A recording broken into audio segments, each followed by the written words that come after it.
ಇನ್ನು ಬಿಡದಿ ಟೌನ್ಶಿಪ್ ವಿರುದ್ಧ ದೋಸ್ತಿ ರಣತಂತ್ರವನ್ನ ಹೇಳ್ತಾ ಇರುವಂತದ್ದು. ದೆಹಲಿಗೆ ತೆರಳಿದ್ದಾರೆ ವಿಪಕ್ಷ ನಾಯಕ ಆರ್ ಅಶೋಕ್. ಕುಮಾರಸ್ವಾಮಿ ಜೊತೆ ಚರ್ಚೆ ನಡೆಸಲಿದ್ದಾರೆ. ಆರ್ ಅಶೋಕ್ ಸಂಸತ್ ಭವನದಲ್ಲಿ ಭೇಟಿಯಾಗಲಿದ್ದಾರೆ. ಚರ್ಚೆ ಬಳಿಕ ಎಚ್ಡಿಕೆ ಅಶೋಕ್ ಜಂಟಿ ಸುದ್ದಿಗೋಷ್ಠಿಯನ್ನ ನಡೆಸಲಿದ್ದಾರೆ. ಬಿಜೆಪಿ ವರಿಷ್ಠರನ್ನ ಕೂಡ ಭೇಟಿಯಾಗಲಿದ್ದಾರೆ ಆರ್ ಅಶೋಕ್.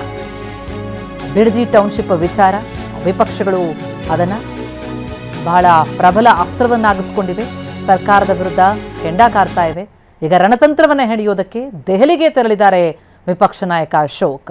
ಅಲ್ಲಿ ಕುಮಾರಸ್ವಾಮಿ ಅವರ ಜೊತೆ ಚರ್ಚೆಯನ್ನು ನಡೆಸಲಿದ್ದಾರೆ. ಸಂಸತ್ ಭವನದಲ್ಲಿ ಭೇಟಿಯಾಗಲಿದ್ದಾರೆ. ಆ ಚರ್ಚೆಯ ಬಳಿಕ ಒಂದು ಜಂಟಿ ಸುದ್ದಿಗೋಷ್ಠಿ ಕೂಡ ನಡೆಸ್ತಾರೆ ಎಚ್ಡಿಕೆ ಮತ್ತು ಆರ್ ಅಶೋಕ್. ಹಾಗೆ ಅಲ್ಲಿ ಬಿಜೆಪಿಯ ವರಿಷ್ಠರನ್ನ ಕೂಡ ಅಶೋಕ್ ಭೇಟಿಯಾಗಲಿದ್ದಾರೆ.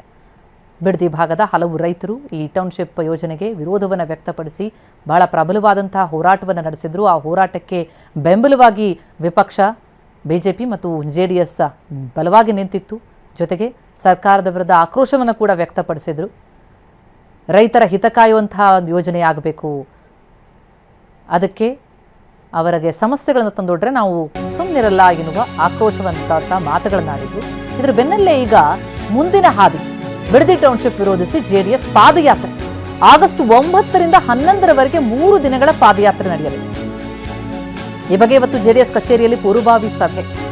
ಶಾಸಕಾಂಗ ಪಕ್ಷದ ನಾಯಕ ಸುರೇಶ್ ಬಾಬು ಮತ್ತು ಯುವ ನಾಯಕ ನಿಖಿಲ್ ಕುಮಾರಸ್ವಾಮಿ ನೇತೃತ್ವದಲ್ಲಿ ಸಭೆ. ಕೆಲವೇ ಕ್ಷಣಗಳಲ್ಲಿ ಜೆಡಿಎಸ್ ಸಭೆ ನಡೆಯಲಿದೆ. ಹಾಲಿ ಮಾಜಿ ಶಾಸಕರು, ಎಂಎಲ್ಸಿಗಳು, ಮುಖಂಡರು ಭಾಗಿಯಾಗಲಿದ್ದು 3 ದಿನಗಳ ಪಾದಯಾತ್ರೆಯ ರೂಪುರೇಷೆ ಹೇಗಿರಬೇಕು ಅನ್ನೋದ್ರ ಬಗ್ಗೆ ಸಮಾಲೋಚನೆ ನಡೆಸ್ತಾರೆ. ಹೋರಾಟದ ಕಾರ್ಯತಂತ್ರಕ್ಕೆ ಸಭೆಯಲ್ಲಿ ಅಂತಿಮ ರೂಪ ಸಿಗಲಿದೆ.